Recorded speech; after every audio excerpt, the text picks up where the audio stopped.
Well, thank you, Ed, and thank everybody for your hospitality. I am Joe B., and I do know how to introduce myself at an AA gathering, and so I'm going to get to that in just a second. But I want to thank everybody who's associated with the committee, and I want you to know, Dr. Joe, that I did do the news at 5, 6, and 10 o'clock for 42 years down the street in Memphis, okay, on Channel 5. And so when I showed up and had a story late one night, okay, so I was 1 minute after, my boss got in my face and said, Joe Birch, 10 o'clock news starts at 10, not 10:01, not 10:02. So I'm a big on-time kind of guy.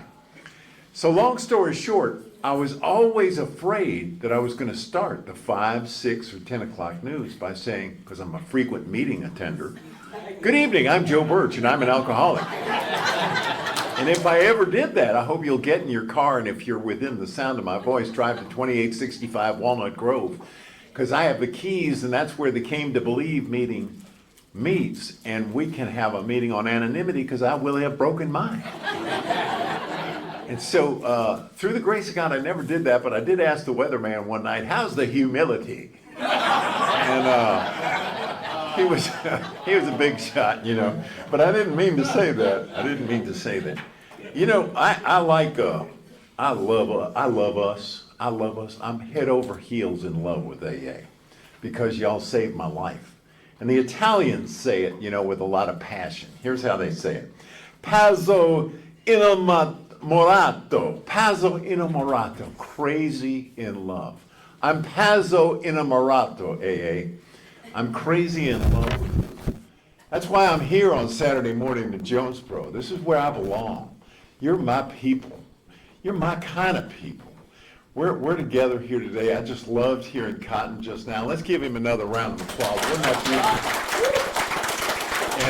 And Mike before him last night, man, doesn't he sound like your boss? You know, weren't you feeling like you needed to have, you better straighten up, man. Mike's the boss. You get the feeling the boss was in town, you know. And then Jeremy and that heart-rending tale of survival through his story. What a thank you. And your wife, that's what I got to thinking about. What your wife went through, your family went through. What a story. I've never heard quite a story. I've been around AA for a long time. Let me tell y'all, I do have a sponsor who knows he's my sponsor. and he knows he's my sponsor because I send him every night a nightly review. You know, on page 86, it asks us a bunch of questions. It says, you know, were you selfish, dishonest, angry, lustful, or afraid? Ask these questions for when we do our 11-step nightly review. And I answer all of these questions. Do you owe an apology, you know?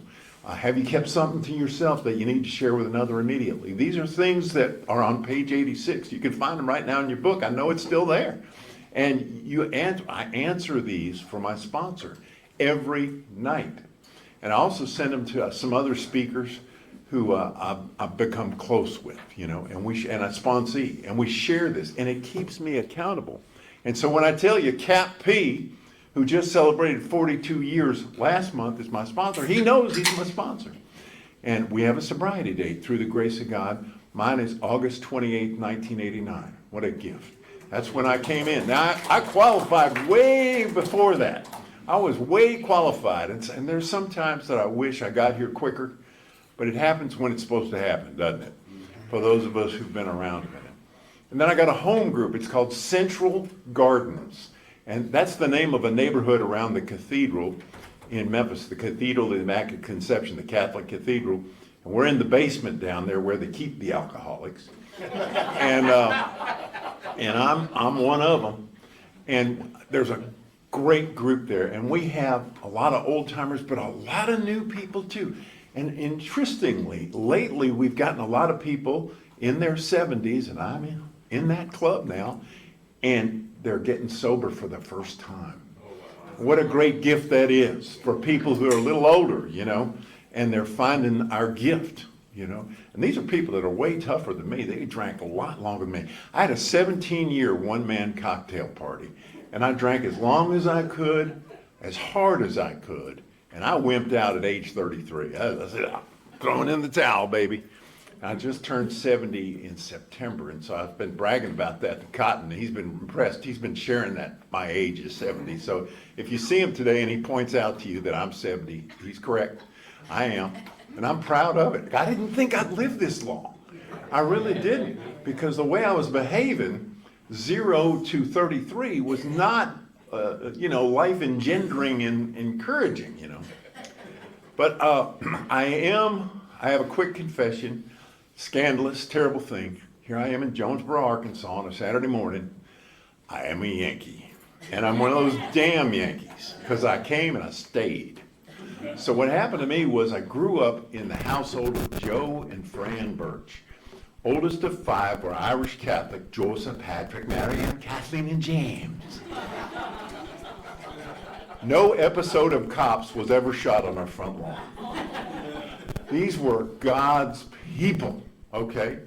And between 1955 and 1966, Mom had five kids, all right? And there were some miscarriages too, so she had gone through a lot, And then Dad was a hard-working guy, brilliant man in New York City. We grew up in New Jersey, right across the George Washington Bridge.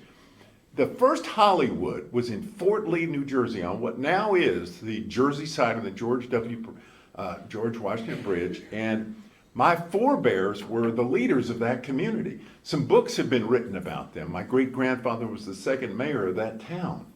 So I really should have stayed up there and hung around with Sylvester Stallone and all the superstars, but what happened to me was Joe B., for whatever reason, did not feel good about himself. Now, there was no reason for me to really feel this way. I had a beautiful set of parents and beautiful brothers and sisters, and we're all still alive today and doing great. But I got to make a confession. You don't need to raise your hand if you had the same thing. But I peed in the bed till I was 12. Okay? I hate to admit that. It's embarrassing. Why would I say something like that? Well, I say that to let the new people know I'm going to tell you the truth today. That this is really what happened to me. And I felt separated from everybody else. My mother begged me to stop doing this. I tried my best. It was, involuntary. It just happened, just like a baby from me, from 0 to 12. Finally, at 12, something happened. And I do want to let you know, if you do invite me over to stay the night, you have no worries. There is no issue that's going to, you're not going to sit, talking to your spouse saying, do not invite him again. That will not be happening. But you see, I shared that with you just to let you know I felt different, see? Like there's something wrong with me from the start of every day. And then I'm the oldest. My mom and dad, I was a September baby, so my mom and dad, are saying, you got to be the leader. You got to be the one setting the trends. You got to study. You got to do well in school. And I just didn't right out of the gate. And so I hate to admit this too. I got left back in 5th grade.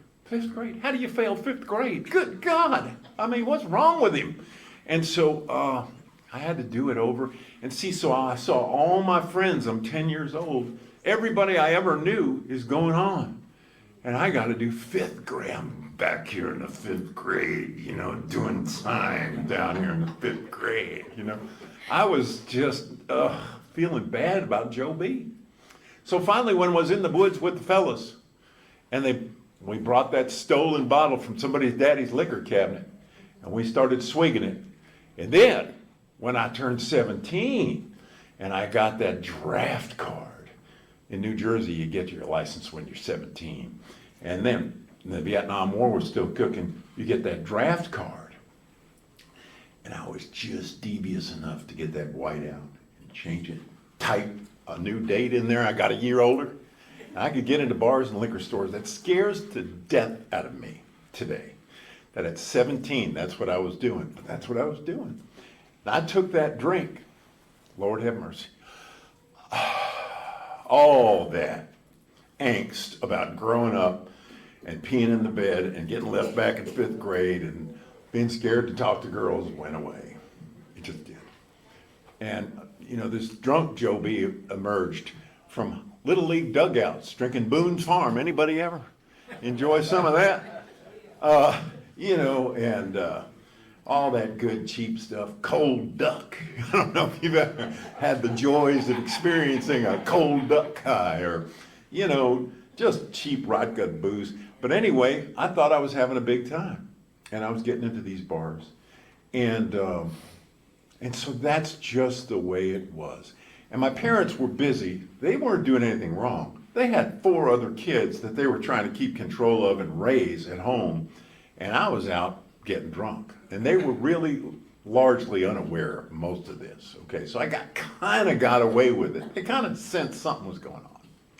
I'm going to take a commercial break now in my story and go to the commercial about AA. Stand by. We'll get back to Joe's story in just a minute. This is an AA motto. It says, first things first. And I want to share it with the whole room, so I'm going to pass this out to you. But this is a plaque, and what it says here is, William Griffith Wilson was born in this house. So this is a shingle from the roof where he was born November 26, 1895. So, Bill will be 130, just a couple weeks, And I got this thing because I made friends with a lady named Martha H. from New Albany, Mississippi, and her husband Buddy was the alternate from Mississippi, or he was the delegate from Mississippi, and they were great servants of AA, and they were very handy. And they went around the AA world. So they went to Bill Wilson and Lois Wilson's home, Stepping Stones in Westchester County outside New York City in New York. They went to Bill's home place where this came from, the building on which he was born. And they fixed those places up. They went to 855 Ardmore Avenue in Akron, and they fixed up these locations. So you and I could come later in life and come enjoy these beautiful landmarks of spiritual growth and revolutionary love for alcoholic people like you and me are, and see them, okay? And so Adam, I'm so glad you came back this morning. Adam is our new man here, and if there's anybody else here with less than 6 months of sobriety, I'm not trying to embarrass you, but if you'd raise your hand, let me know. If you have less than 6 months of sobriety, let's have a round of applause for our new troops coming in the door. Well, I hung this on my wall after Martha gave it to me. This is one of 8 shingles she got when she went to the Wilson not Stepping Stones, but the birthplace in East Dorset. And she gave 7 other people who she loved. She bequeathed them to the people she loved. And I'm so lucky to be one of those people. I used to email her. She used to email me 3 times a day. I'm working at the TV station. I'm a newsman. And this is as she was getting sick, and she would say, if you don't email me back at least once, I'm going to think you're drinking and I'm calling out the slip squad on you. So I had to let her know what was up every day. And she saved my life in a lot of ways. She kept me on the straight and narrow. But anyway, one time I'm praying in my God spot where I have this hanging, and I carry this wherever I speak, whether it's Jonesboro or wherever.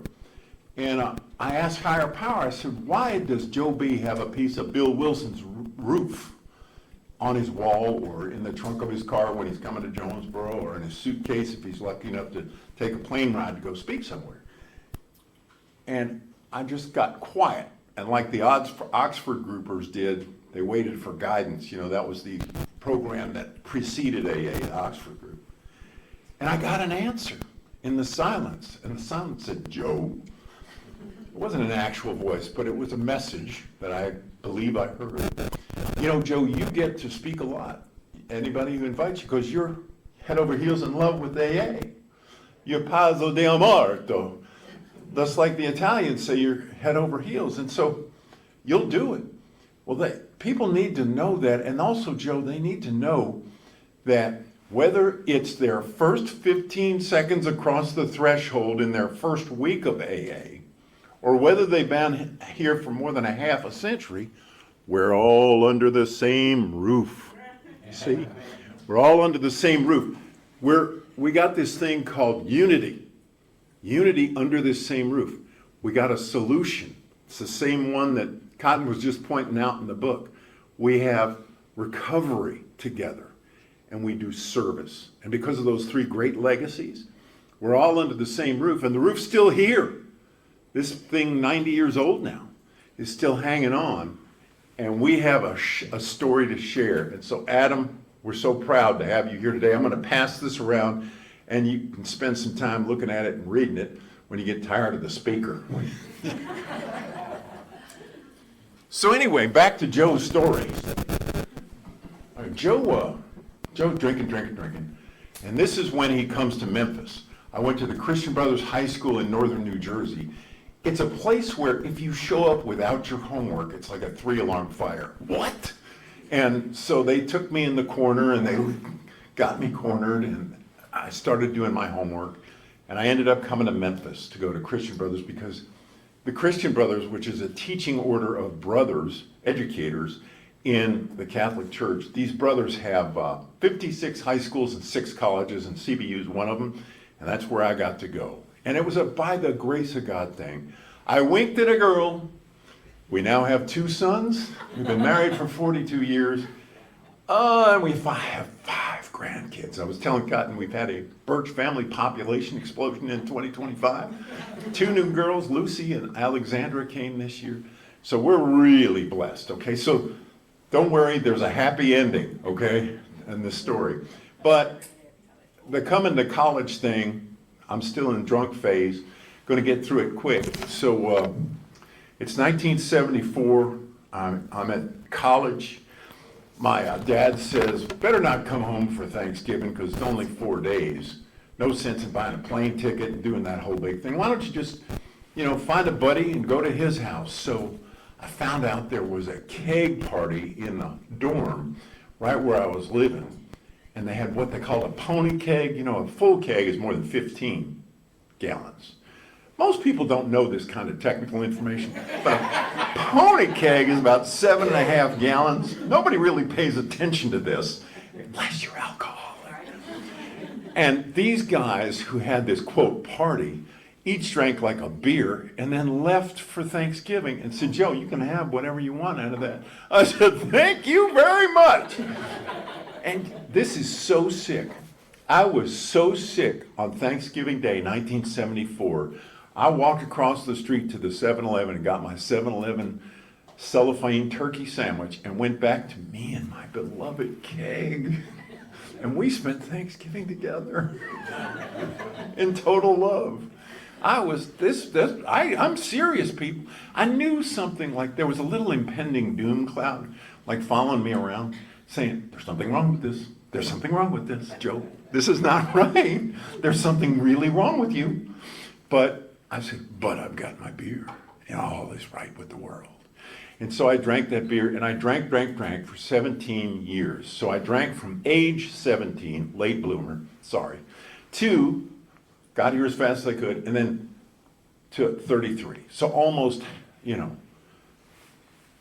half my life at that point.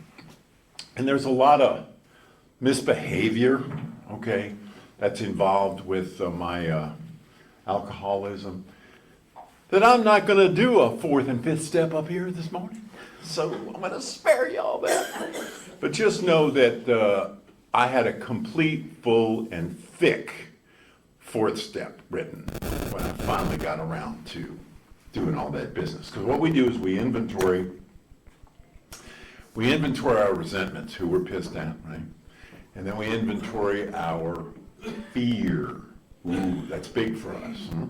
And then that sexual selfishness. And I had stuff to write about that, I'm embarrassed to say, even though it's proprietary and it's none of your business. I had a lot to write about that, right? And I work with a lot of guys about that, because that's a lot of where, we're taking secrets to the grave and we're never telling anybody. Shh. And we got to get all that out. So anyhow, what happened, Joe? I remember this guy was hitchhiking. Remember when we used to have hitchhikers? Remember hitchhikers? The Hitchhiker movie came out, and that was the end of hitchhiking. I mean, it was like, that's it, all right? But I got to hitchhike around the country a little bit while it was still cool. And I used to pick up hitchhikers because, hey, I'm cool, man, all right? So I'm picking up the hitchhiker. And it wasn't my car. It was my wife's car. Okay. Her daddy had bought it for her. She was a 4.0 student. Okay. In fact, the only reason we're still married today is she never wanted to admit she ever made a mistake. I swear to you that's true. I said that line in her presence recently and she kind of agreed. She's, it's gone on so long now, why change anything? So anyway, here we are, and I'm driving the hitchhiker, and he's got this book with a cover just like this. And he's sitting there saying, I'm going to my home group, and we're having a big book study. And I said, well, good for you. And he said, I want to go to Central Group right here. And Central Group was like the zoo, all right, in Memphis, AA. Maybe some of you were there. That's where I came in. Well, I didn't come in that day, though. The young man said, this is AA. I said, oh, that's it. That's what it looks like. And I feel like this was God saying to Joe, this is AA in your neighborhood. Got it, Lord. And so the next 10 years I drive by and say, hi, AA. I have a feeling I'm headed your way because I'm a blackout drinker, real bad blackout drinker. This is not a good thing to do when you're a local news person, to be passing out. Oh, I'm a pass out drinker. I work hard and I play hard, and when after my body gets tired and I've drunk all I can wherever it is that I'm drinking, well, that's where I stay. And so people see me in that condition on a very regular basis. So it was no big secret Joe B was a drunk. So what happened next? Well, this went on and on and on, all right? Because as it does, right? We drink. And I'm coming to in the morning, and I have that terrible head-banging hangover.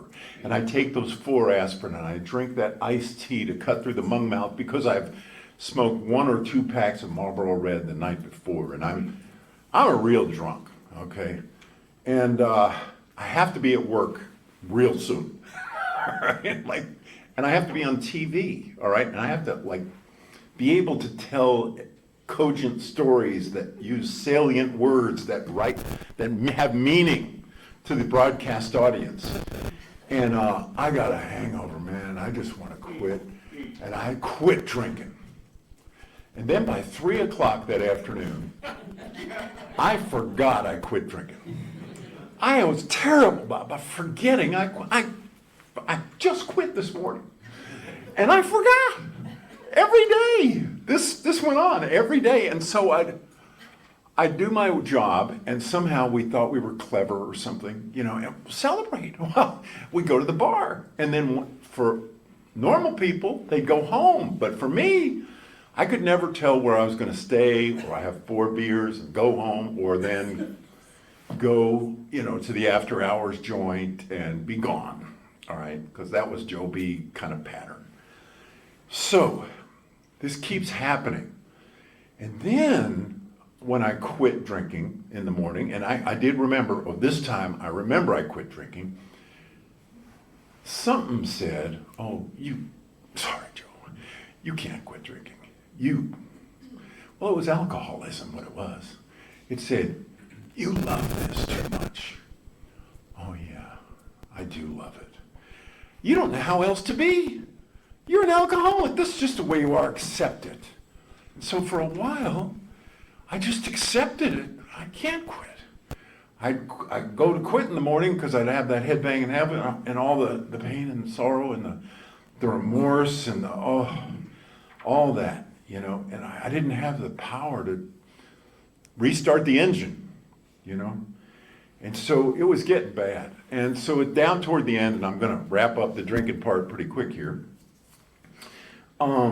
Wedding weekend, I got super, super drunk, and the cops carried me home. Now, there would be no problem with the cops carrying me home, except that they had to take the corpse to the TV station where I work. This is pre 9/11. There's no barbed wire around the building now. and they throw a rock to the DJ to call the boss that I promised, I will never do this again. I promise you I'll never do it again. And I was doing it again. See, I got arrested in 1987 for public drunk. I went to JAIL jail, okay? And I was the police reporter at the NBC television station in Memphis. So here I am, I'm getting booked, and I'm getting thumbprinted, and I'm getting mugshotted.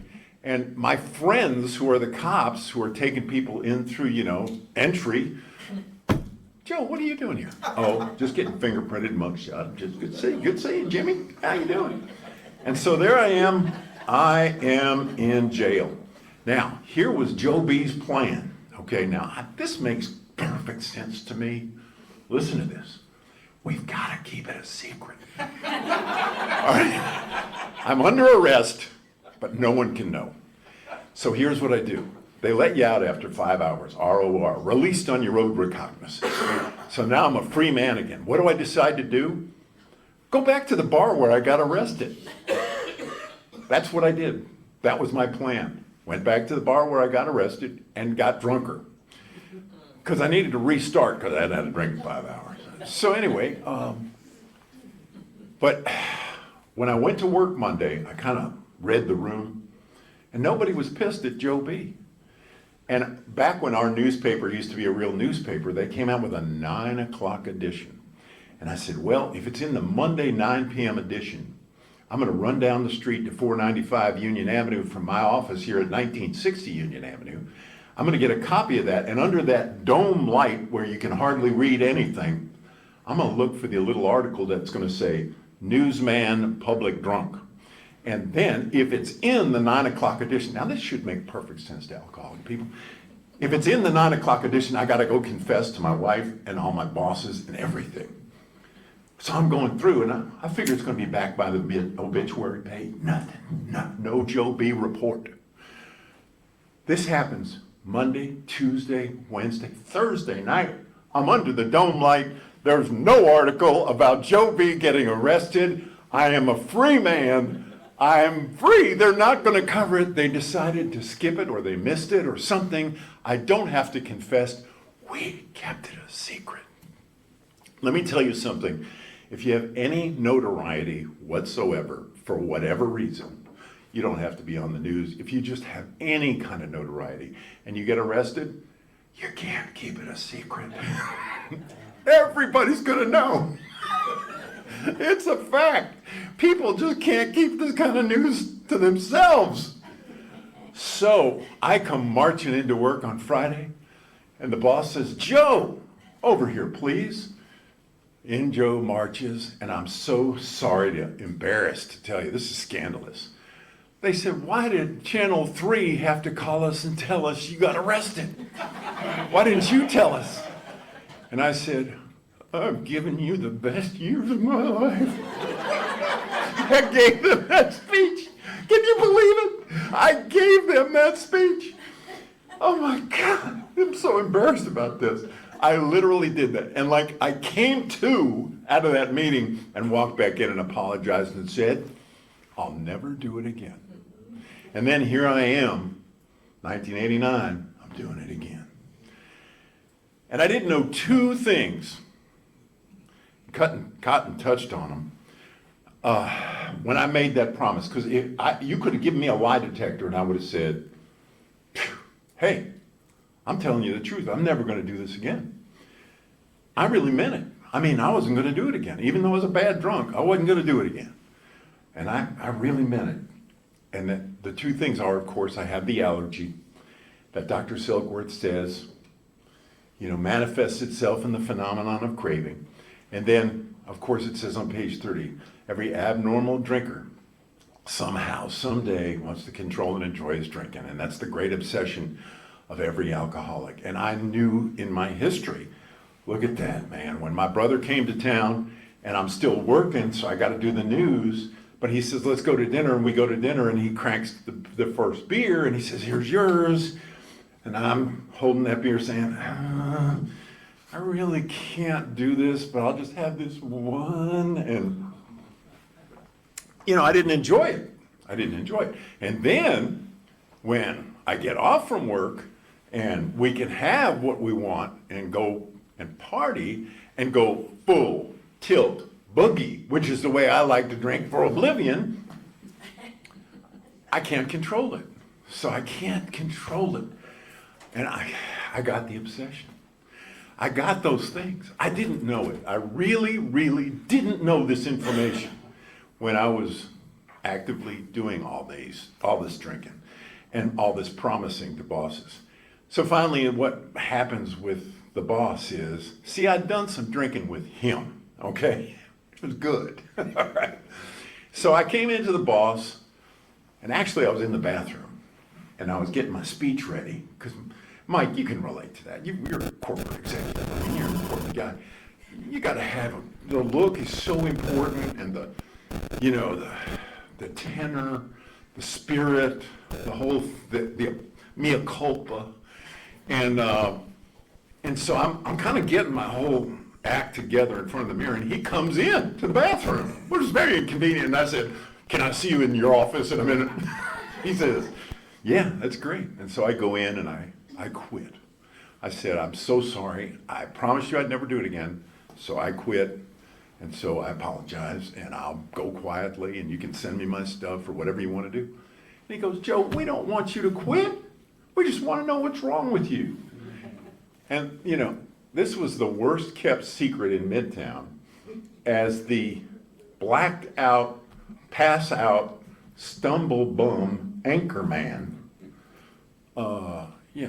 had passed out in every bar within 5 miles of the TV station, and he got reports on that. People sent him emails and information, calls, and he said, "Joe, we just want to know what's wrong with you." It's an act, okay? And I said, "Well, believe it or not, I think I have a mild little drinking problem." He said, "No, you?" I said, "Yeah, believe it or not, I think so." And he says, "Well, what are you going to do about it?" And I said, "I'll go to a treatment center, and but first I'd like I know where AA is here in Midtown because I took a hitchhiker there 10 years ago. And I'd like to go there." And they said, "Okay, write it down. As far as I know, it's still in my personnel file." And so I came to AA, and they suspended me for 3 days to let me know that business. And I came to AA, and I came for 3 days. And my suspension, and I've been coming ever since. That was August 28th, 1989. But on the third day, I was looking through the window of this storefront. And this is one of those old AA groups that, everybody smoked, and everybody smoked on Saturday night. Speaker meaning you literally could not see the speaker. I mean, it was, and today we'd all be arrested for this kind of thing, if we tried to do that again. But anyhow, it was hardcore, loving, rubber meets the road AA, and it was great. And I remember just looking through the window of that storefront and thinking, I feel like I'm at home. This was a spiritual experience. These are my people, like you are my people. I found my people. I love this. I relate to everything they're saying. I identify top to bottom. I'm home. Thank God. Adam, I hope you're home. I hope you're home, man. This is where alcoholic people come. This is our oasis. This is it, man. This is life. And then we can make a comeback here. And a life that we never imagined is waiting. Well, I got here and I've had some ups and downs, and I want to kind of go through the steps, all right? As fast, I'm going to take us through the steps before 11:30, okay? I promise you, we're getting off this train at 11:30, so don't be worried, okay? If you got an appointment or somewhere else to be, don't worry. But I do have to tell you that it's a miracle I'm standing here, because what happened to me was I became one of those guys who got a sponsor, and then my sponsor became a pit boss down in Tunica. And I had been with him every day before the meeting, during the meeting, and lunch after the meeting. Meeting before the meeting, meeting after the meeting. And he's pushing me to do the steps. And I said, "John, you don't understand. I'm in the television business. We have consultants. And we just take what we want." This is how sick I was early on. we just take what we can use from those consultants and leave the rest. And he goes, Joe, that's not how AA works. But he couldn't get it through my brain. That's how AA works. So he went and became a pit boss. Then I went unsponsored. Alcoholism, I sponsor myself. Bad choice, Joe. Then I was sponsored by Jeremy, you'll appreciate this, a golden Labrador retriever.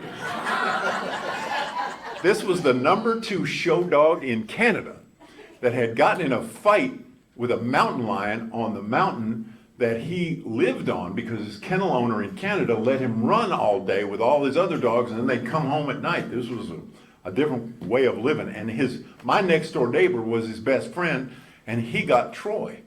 And Troy and I bonded because my neighbor Bob used to travel the world for a chemical company, and he'd be gone 6 weeks. But Troy and I made sure he ate every day. I made sure we took those walks, and I swear that dog could read my mind. If we were going to a really good park, he was going around in his pen going crazy. So I did have the canine sponsorship. I think Jeremy had some canine encouragement in his story. So this is the dog weekend, an AA. And then I love that dog. And I could run, I was running back then, and I could run with that dog without a leash in a city on command, did everything I said. Man, it was unbelievable.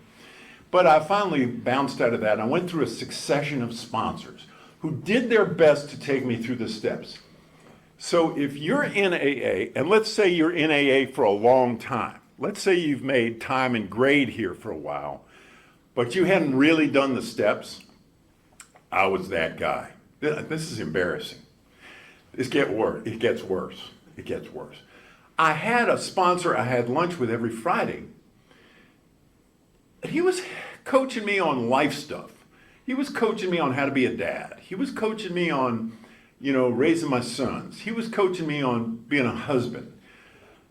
We weren't doing the steps. We tried, for whatever reason, my thick skull just couldn't get it. Okay, and this some like, I failed 5th grade, people. Come on, the man was trying to work with some product here that was defective. All right, and so I hate to tell you this. I'm embarrassed to tell you. This is scandalous. I'm 24 years sober in AA. Now I've done a ton of service. I've been in prisons. I've been all over the place. I'm not really speaking that much, but I'm doing stuff in AA. I'm going to meetings every day. But I haven't worked the steps. I'm 24 years sober.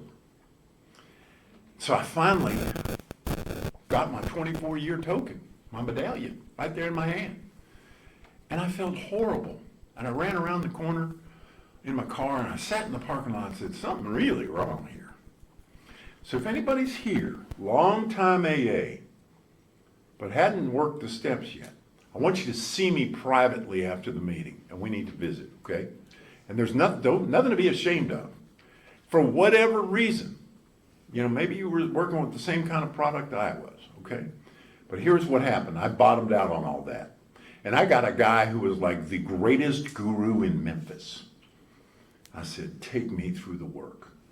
And he was kind of like, I don't know. We're having lunch. I'm taking him to lunch, and I'm like, this is the lunch. Take me to work. Take me through the work lunch. And here's what I said that changed his mind.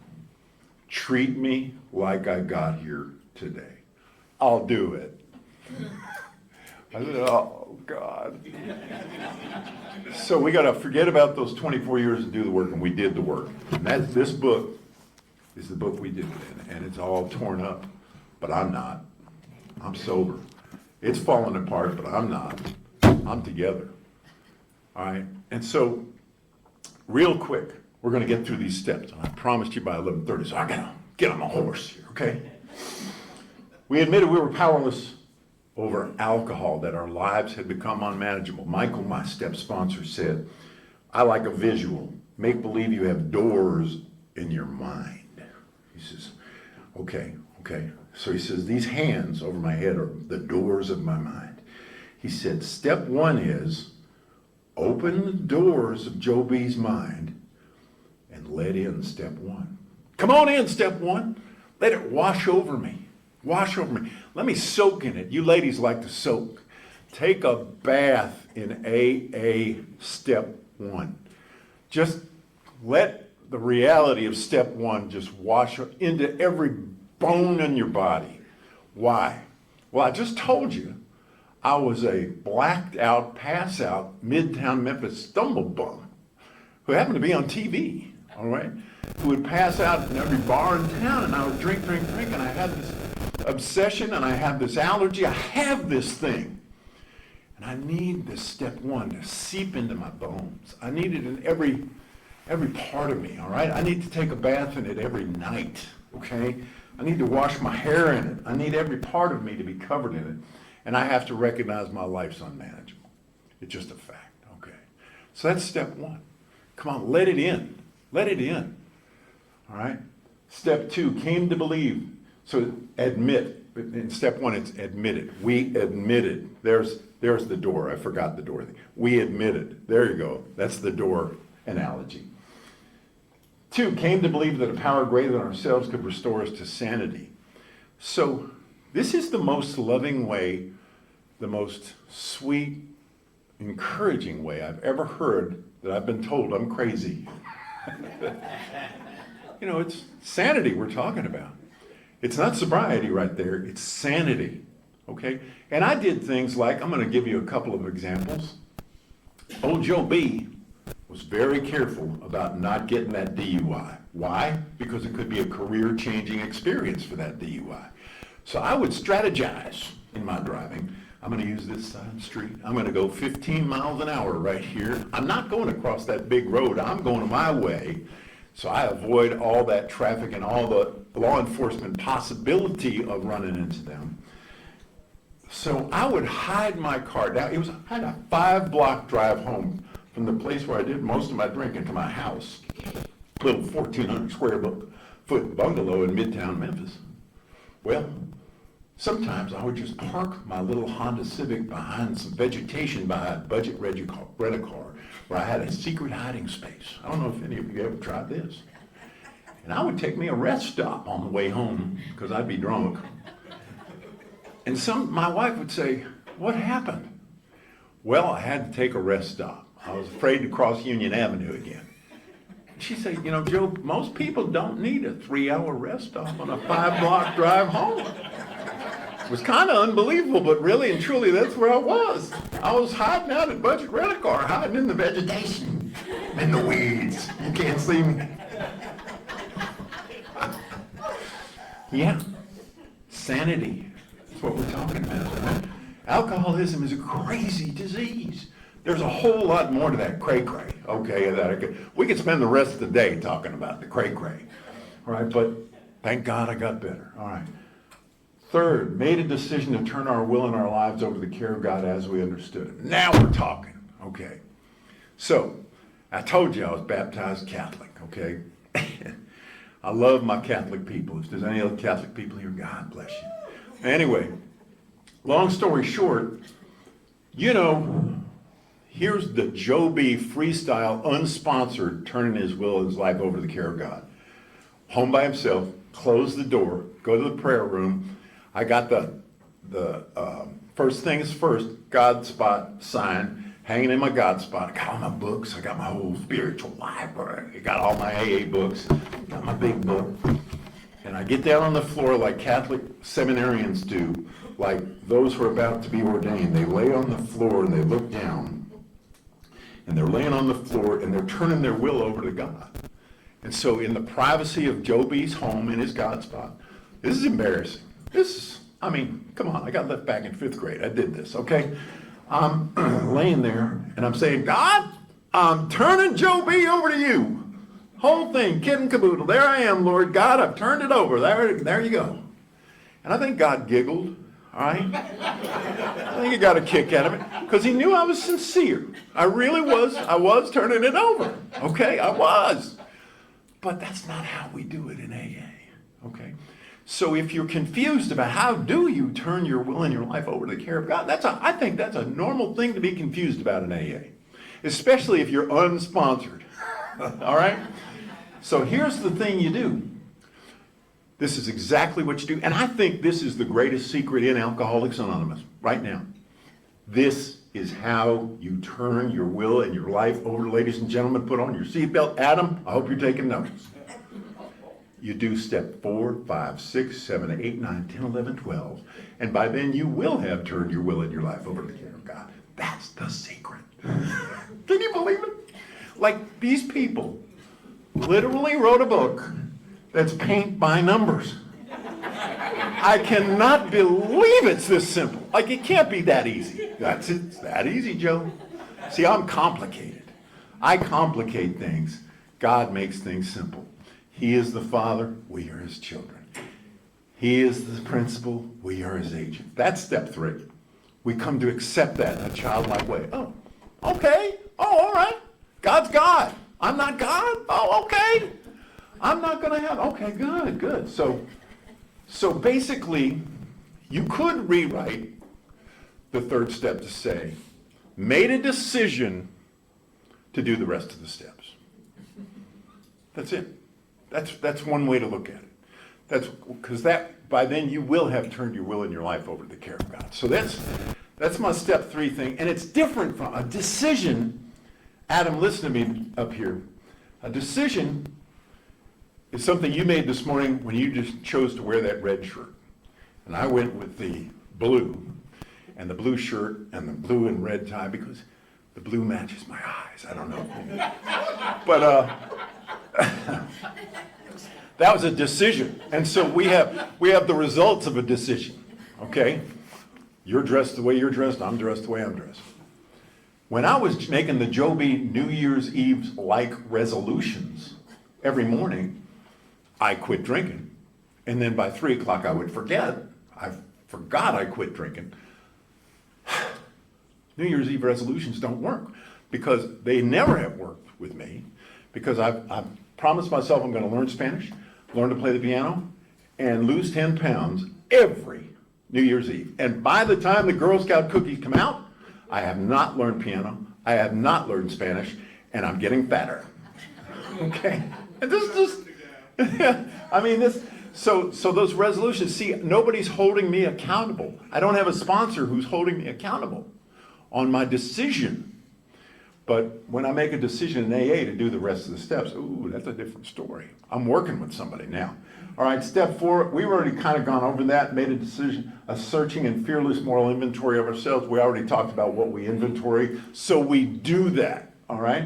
And then admitted to God, ourselves, and another human being the exact nature of our wrongs. And so it takes a leap of faith to do that, honestly, especially the first time we're in it. But once we realize God already knows everything, he knows the whole kit and caboodle, so why not just tell this other person because it's been found to have value to go ahead and reveal it. And turns out confession is good for the soul. And so what I do with my guys now is I get them in, close the door, I'm on time, and I lay out some of the worst stuff I did in my life, stuff that I was taking to the grave. And I say, is there anything like that in your record? And usually that comes out, and sometimes it's not on the paper. And so we make progress, and we're doing business now. We're getting going. All right, and then it says 6 and 7, we're entirely ready to have God remove all these defects of character and humbly ask him to remove our shortcomings. We're on the express train here. We just got a few minutes. But 6 and 7 make amends possible. 6 and 7 make amends possible. We want to clear away the wreckage of the past in 4 and 5, and then we want to get rid of these things that are blocking us in 6 and 7, these shortcomings.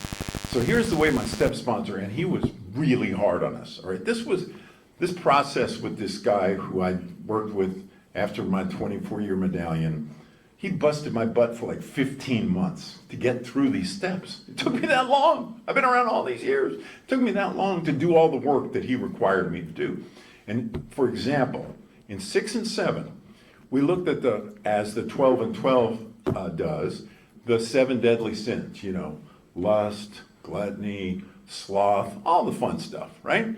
And so we define those, we write out a dictionary definition, And then when we find a word in the dictionary definition that rings our bell, like, for example, in pride, there's something called entitlement. Like, I'm on TV, you know, okay? And so that affords me the ability to run red lights. I don't know if you knew that. But this is how anchormen think they're entitled in the world. Just FYI, if you have a wreck with one, you'll know. Oh, yeah, you know, that guy, he's on TV. Well, you know, officer, I mean, I have to be at the station in 5 minutes. I'm running late, sir. I'm sorry. And I had to run late because I'm running late. And I don't care, Joe. Take your ticket. There you go.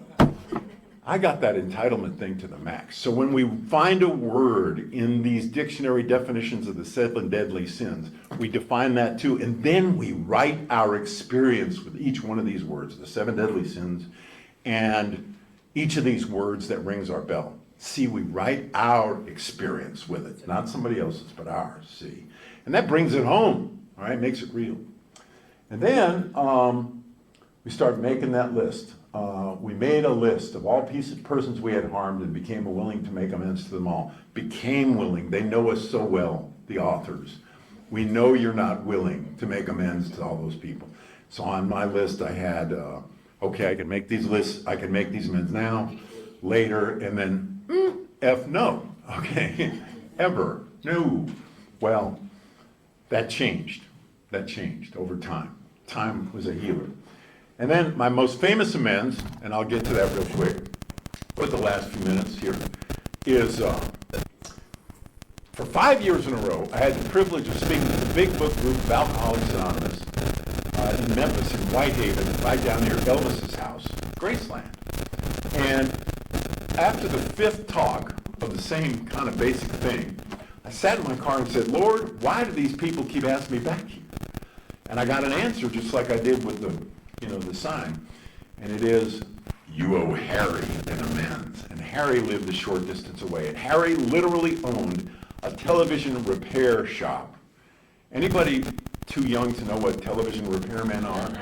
We used to have a job where a guy would come to your house and fix your TV. Now you just go to Best Buy and get a new one, but now, that was that. And Harry's shop literally was across the street from the gates of Graceland. I mean, Elvis came out of his gate and went straight across Elvis Presley Boulevard. He'd be at Harry's showroom. And he had another store. He was very successful. He had another big showroom around the corner, about 5 miles away. And I started dating Harry's daughter. So I don't want you to be too impressed, but I did date the daughter of Elvis's TV repairman. I mean, my tell-all book may be coming out in 2026. Anyhow, so Harry, when you came into his front room, normally be a living room, right, furniture, Harry had a pool table, and he liked to look at his money. He liked to look at his money. And he had, like a king or something, silver dollars on shelves, all stacked, high as you could stack silver dollars, all the way around the room. And here I am, a budding alcoholic. Just got here from New Jersey, and I've been invited to have dinner at this man's house, and I didn't start stealing the silver dollars right away. I waited a couple Sunday night dinners, but I did learn not to take too many at once, or you sound like Santa Claus, jingle belling out of the house. So I took some of those silver dollars. And so there I am in my car outside the 5th night in a row that I've talked at this Christmas party. I said, oh my God. So I called my sponsor. I asked him what I should do. He'd go, Mid-South Coin is located on Park Avenue. Get 1974 or earlier coins, guesstimate how many you got, and go give them to Harry. Oh, yes, sir. So I called Harry after I got the coins, and I put them in one of those old Crown Royal bags that I still had from my wreckage of the past, So I had my treasure in there, and I put it in my pocket. I called Harry, and I said, Harry, Joe B. And he said, Joe, by this time I've been on TV 30 years, right? We're so proud of you, boy. We watch you every night. How you doing? I said, well, Harry, this is going to be the strangest phone call you got all day. What's going on, boy? I said, well, sir, I need to come see you. Is that all right? I get down to his house. He says, come on. And the door opens and the pool table's gone and there's a hospital bed and Harry's in his PJs and his bathrobe. He's a dying man. And the wife and the daughter I didn't date are there and they would not leave. They are going to stay. Those women are going to find out why I'm there. Why is this 30 years absence going on and now Joe B is back in our pool room. So I stayed quiet for about 20 minutes and made, talk, and I was hoping the ladies would leave so I could have my private conversation and make my amends. They weren't going anywhere. And I just had to, it says in our book on page 25, there is a solution. They say it in italics. That's the name of that chapter. It says almost none of us like the self-searching, the leveling of our pride, the confession of defects that the process requires for its consummation. In other words, we got to do it. Say, here I am. There's AA. And it's okay not to like AA. It's okay not to like it. I get the adrenaline shot anytime I'm getting a real amends going. Adrenaline shot hits. I say, Harry. And I give him the coins in the bag. And he opens that little drawstring, And he looks down in there and he says, I always thought it was you.